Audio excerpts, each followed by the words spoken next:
বিদ্রোহীদের হাতে পতন হয়েছে 2 যুগ ধরে ক্ষমতায় থাকা সিরিয়ার প্রেসিডেন্ট বাশার আল আসাদের। দীর্ঘদিনের গৃহযুদ্ধের মধ্যেও শক্ত হাতে প্রেসিডেন্টের চেয়ার আঁকড়েছিলেন তিনি। কিন্তু হঠাৎই স্ফুলিঙ্গের মতো জ্বলে ওঠা এই বিদ্রোহকে আর দমাতে পারলেন না বাশার। বিদ্রোহীদের 12 দিনের অভিযানে শেষমেশ সিরিয়া ছেড়েই পালালেন তিনি। কিন্তু জানেন কি, এই স্বৈরশাসক একসময় হতে চেয়েছিলেন চোখের ডাক্তার। এমনকি উত্তরাধিকার সূত্রেও ক্ষমতায় আসার কথা ছিল না তার। তাহলে কিভাবে বাশার সিংহাসনে বসলেন, কিভাবে ক্ষমতায় টিকে গেলেন টানা 24 বছর? এখানে আসাদ পরিবারের ইতিহাস জানাটা গুরুত্বপূর্ণ। প্রায় 54 বছর সিরিয়া শাসন করেছে এই পরিবার। বাশারের বাবা হাফিজ আল আসাদকে বলা হয় আধুনিক সিরিয়ার রূপকার। 1946 সালে আরব সোশ্যালিস্ট বার্থ পার্টির রাজনীতিতে যুক্ত হন তিনি। 1955 সালে বিমান বাহিনীর পাইলট হিসেবে যোগ দেন। সিরিয়ায় বার্থ পার্টিকে শক্তিশালী করতে ভূমিকা ছিল তার। 1966 সালে সিরিয়ায় সামরিক অভ্যুত্থানের মধ্য দিয়ে বাথ পার্টি ক্ষমতায় আসে।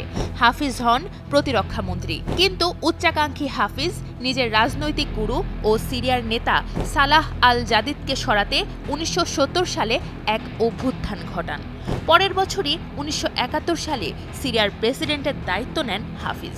এরপর মৃত্যুর আগ পর্যন্ত টানা 29 বছর প্রেসিডেন্টের আসন আর ছাড়েননি তিনি। হাফিজের মৃত্যুর পর ক্ষমতায় বসার কথা ছিল তার বড় ছেলে বাসেল আল আসাদের। কিন্তু 1994 সালে এক সড়ক দুর্ঘটনায় মৃত্যু হয় বাসেলের। এতে বাবার উত্তরসূরি হওয়ার ডাক আসে বাশার আল আসাদের।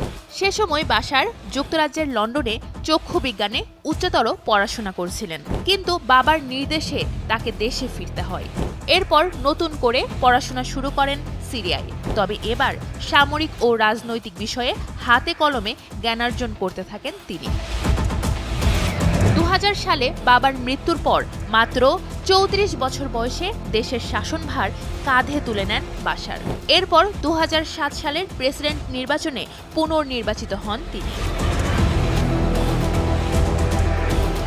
প্রেসিডেন্ট হিসেবে শুরুর দিকে সংস্কারের ভূমিকা রেখেছিলেন বাশার। সাধারণ জীবন কাটাতে দেখা যেত তাকে। তরুণ, পশ্চিমা শিক্ষায় শিক্ষিত ও আধুনিক মানসিকতার বাশার সিরিয়ায় জনপ্রিয় ছিলেন। তবে পরিস্থিতি ক্রমেই বদলে যেতে শুরু করে। সংস্কারক থেকে ক্রমশ কর্তৃত্ববাদী শাসক হয়ে উঠতে শুরু করেন বাশার। বিরোধী মত দমনে কুখ্যাত বাশারের শাসনে সিরিয়ায় গ্রেপ্তার করা হয় সরকার বিরোধী শিক্ষাবিদ, বুদ্ধিজীবীদের। 2011 সালের পর থেকে যে গৃহযুদ্ধ চলছিল তা শুরু হয়েছিল বাশার আল আসাদের শাসন কাঠামোর বিরুদ্ধে জনগণ, বিশেষ করে দেশের বেকার তরুণদের প্রতিবাদ ও বিক্ষোভ থেকে। তার দীর্ঘ 13 বছর পর বাশারকে উৎখাতে অবশেষে সফল হলেন বিদ্রোহীরা।